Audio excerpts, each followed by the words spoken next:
கர்த்தராகிய இயேசு கிறிஸ்துவின் நாமத்திற்கு மகிமை உண்டாவதாக. கர்த்தருக்குள் பிரியமானவர்களே, இந்த நாளுக்கான சிந்தனை பகுதியை நாம் கொஞ்சம் நேரம் எடுத்து சிந்திச்சு பார்க்கலாம். நம்மளை சுற்றி இருக்கக்கூடிய மக்களை அவங்களுடைய குணாதிசயத்தின்படி தான் நாம் அளந்து வச்சுருக்கிறோம். ஒருத்தர் நடந்து கொள்ளக்கூடிய விதத்தை வச்சு தான் அவரை குறித்த மதிப்பீட்டை வச்சுருக்கிறோம். பல வேளைகளில் நம்மளுடைய மதிப்பீடு தவறானதாக இருக்கவும் வாய்ப்பு உண்டு.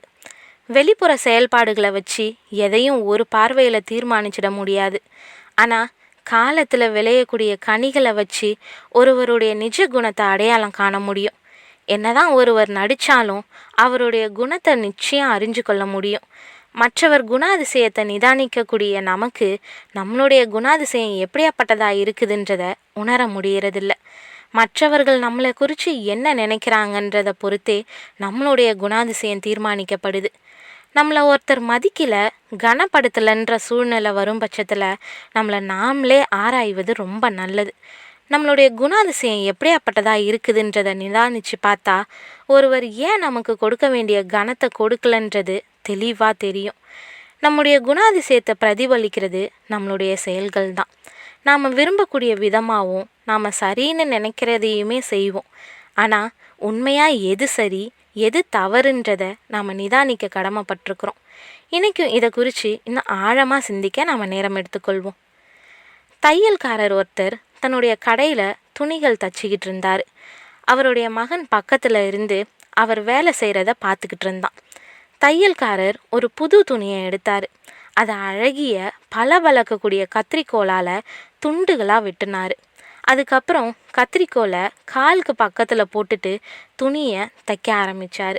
துணியை தைச்சி முடித்ததும் சின்ன ஊசியை எடுத்து தன்னுடைய தலையில் இருந்த தொப்பியில் குத்தி பத்திரப்படுத்தினார்.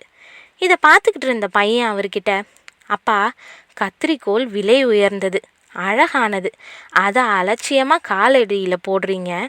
ஊசி சின்னது, மலிவானது, ஆனால் அதை எடுத்து தலையில் பாதுகாக்கிறீங்களே, அது ஏன்னு சொல்லி கேட்டான். நீ சொல்கிறது உண்மைதான் சொன்னார். கத்திரிக்கோல் அழகாகவும் மதிப்புள்ளதாகவும் இருந்தாலும் அதோடைய செயல் வெட்டுறது, அதாவது துணிகளை பிரிக்கிறது. ஆனால் ஊசி சின்னதாகவும் மலிவானதாகவும் இருந்தாலும் அதோடைய செயல் துணிகளை சேர்க்கிறதுன்னு சொல்லி சொன்னார்.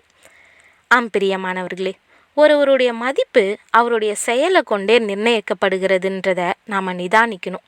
பொதுவாக மனுஷங்க வெளிப்புறமான காரியங்களையும் செயல்களையும் பார்த்து ஆரம்பத்தில் வைக்கக்கூடிய மதிப்பு ஒன்று. நாட்கள் செல்ல செல்ல நம்முடைய உண்மையான குணம் நிரூபிக்கப்படும் போது அதுக்கு அளிக்கக்கூடிய மதிப்பு வேறையாக இருக்குது. ஒரு சிலர் என்னதான் நாம் சரியாக இருந்தாலும் நம்மளை தவறாகவே புரிஞ்சு முடிவு செஞ்சு தீர்ப்பு கொடுத்துட்றாங்க. ஆனால் தேவன் ஒருவர் மட்டுமே எப்பொழுதும் நம்மளை சரியாக அறிஞ்சிருக்கிறாரு. மனிதனோ முகத்தை பார்க்கிறான், தேவனோ இருதயத்தை பார்க்கிறார். அவர் யாரையும் அற்பமா என்றது கிடையாது. கர்த்தர் சாமுவேலை நோக்கி, நீ இவனுடைய முகத்தையும் இவனுடைய சரீர வளர்ச்சியையும் பார்க்க வேண்டாம், நான் இவனை புறக்கணித்தேன். மனுஷன் பார்க்கிறபடி நான் பாரேன், மனுஷன் முகத்தை பார்ப்பான், கர்த்தரோ இருதயத்தை பார்க்கிறார் என்றார்னு 1 சாமுவேல் 16:7 நாம் வாசிக்கிறோம். அப்படியே ஆதியில் 2 பேர் காணிக்கை கொண்டு வந்தாங்க. அவங்களுடைய மேலான காணிக்கையை வச்சு தேவன் அவங்கள மதிப்பிடலை. காயினுடைய கிரியைகள் பொல்லாதவைகள்னு தேவன் பார்த்தாரு.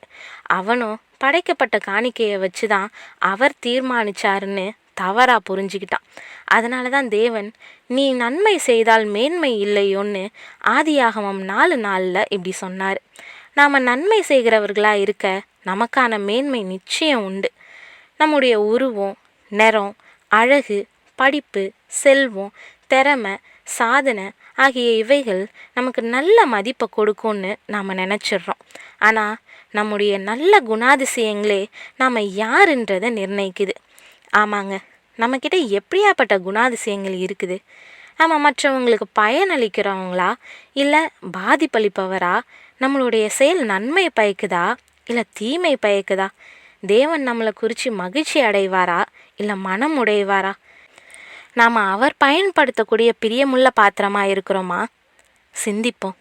அற்பமாக இருந்தாலும் அவர் பயன்படுத்தும் பத்திரப்படுத்தும் பாத்திரமாக நம்மளை நாம் அர்ப்பணிப்போம். தேவன் தாமே கிருபையும் தயையும் செய்வாராக. ஆமேன்.